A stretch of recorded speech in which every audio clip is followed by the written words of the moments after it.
bond between horses and humans goes back to the very beginnings of recorded history. From co-workers to comrades in arms, the two have been inseparable. Today, horses are bred and trained for three basic reasons: for racing, ranching, and showing. We're going to spend time with Louisa Nichols and her Morgan horse, Wrangler.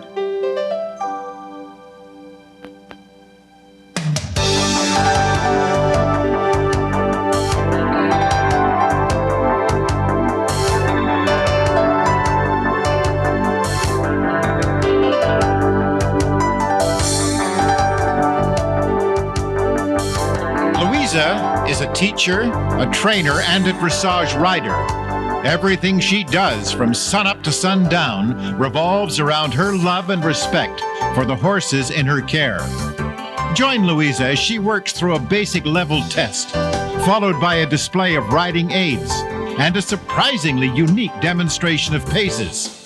After a sampling of dressage history, Wrangler and Louisa perform the complexities of a cur. I'm Louisa Nichols. Wrangler and I are going to demonstrate basic dressage movements so that you can become a better competitor.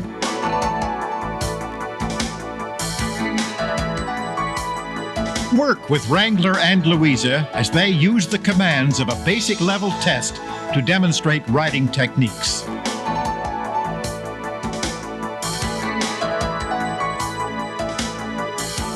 As you come up the center line, be very sure that you square your hips straight to the marker and keep riding right to X. At X, you need to halt and salute. One of the most important moments of your test is this entrance. It's really important that you look confident, brave, and as though you're really enjoying this. Your salute needs to take time. When you ask your horse to halt, it is a sequence of signals that you give the horse. You, in fact, always think what you want the horse to do here first. Everything starts from your head, works all the way down into your legs and back to your hands. So, my body movement when I'm thinking of halting is 1, think, 2, stop in your spine, tighten everything all the way down. 3, take your leg from a relaxed open position. Tighten your legs with your toes in, hold tightly in your leg. This will raise your seat and help your horse lift its back in the halt. Then after you've done that, and only after you've done that, you raise your chest a little more, tighten your arms, and if your halt hasn't come through, then you can pull back on the reins, and only then. But you'll note with this horse that if I pull on the reins, he overbends, and sometimes he'll step back. It's very important in your halt that you be as correct with your seat and leg as possible so your horse is accurate in its halt. When you ask the horse to move on, I like to see my riders hesitate a moment, bring their horse into a frame, position their hips again square to the marker, and sit down and ride on.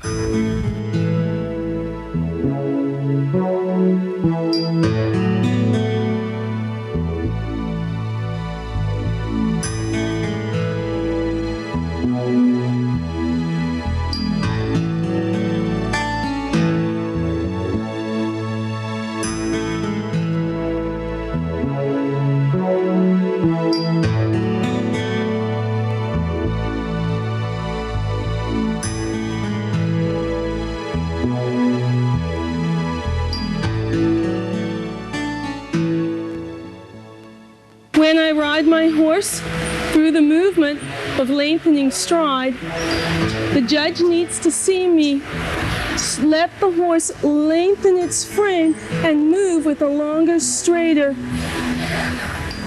backbone. The judge will also want to see that the rhythm of my horse's trot stays exactly the same. So when I come in a working trot, the rhythm is going 1, 2, 1, 2. My horse's steps get longer, he covers more ground. The rhythm stays absolutely the same. I need to see that my horse is with me all all the time that his hindquarters follow smoothly in the track of his front legs. The beginning and the end of the movement is judged by my ability to bend the horse correctly through the corners and still keep that steady, even rhythm going. My aids for the horse to lengthen its stride are to come through my corner at the letter K. I turn the corner, I line up my hips to the marker, lean back a little bit, just a breath. Allow pushing my hips down deep into the saddle, close my leg a little bit more, and drive the horse forward and on. My hands allow the horse, yes, good boy, to straighten his neck and lengthen his neck forward and down. As I finish at the corner marker after my lengthening, I need to close up that energy. I need to shorten his frame up, shorten his steps. I do that by holding in my back, resisting, lightening up a little bit in my seat, closing my legs in and tight, and the very last thing is I squeeze my reins just a tiny little bit. It is extremely important that you do not do your shortening from the horse's neck. I want you to think always that the flow is forward and on. This is the working trot, and when we move from working trot into travers, there should be no change of rhythm in Wrangler's steps. Travers is the first lateral movement you're asked for in this test. Travers, as a lateral movement, means that the horse is moving sideways with his inside back leg reaching more underneath his body. In order to ask him to move in travers, I bring my inside leg forward on the girth and my outside leg back behind the girth. When I do this, I ask Wrangler to move his hindquarters just a little bit in off the track. With my other leg, I ask him to step up. My inside hand asks him to look a little to the inside. My outside hand gently asks him to keep nice, even steps.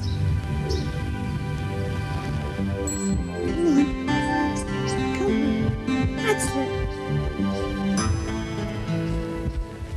In the 10-meter circle, you're judged on the accuracy of the shape, the rhythm of your horse, and the evenness of his bend while he trots on a single track. In the shoulder in, 2 steps off the rail, shoulder in, he trots sideways forward in a gentle, even flowing rhythm, straightening out onto a single track. Ooh.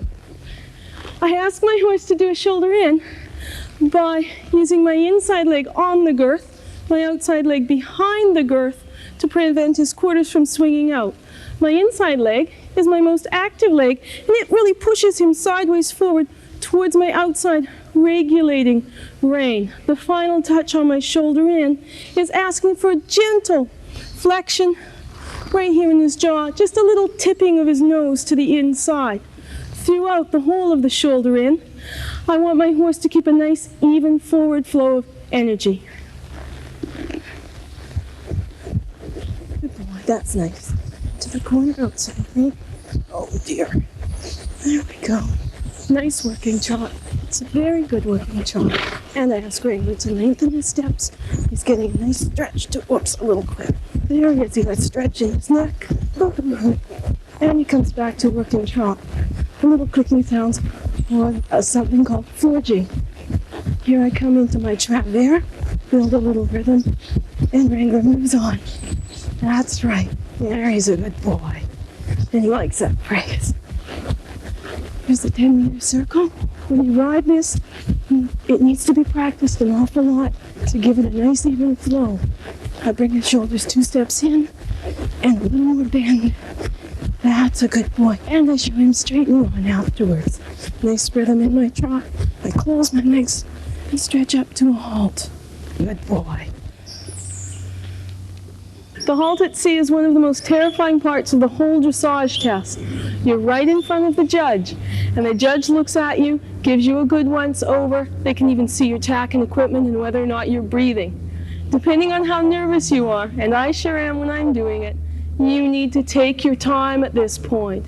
It's very important that the more nervous you are, The longer you make your halt, remember to compose yourself before you do your halt and your rein back.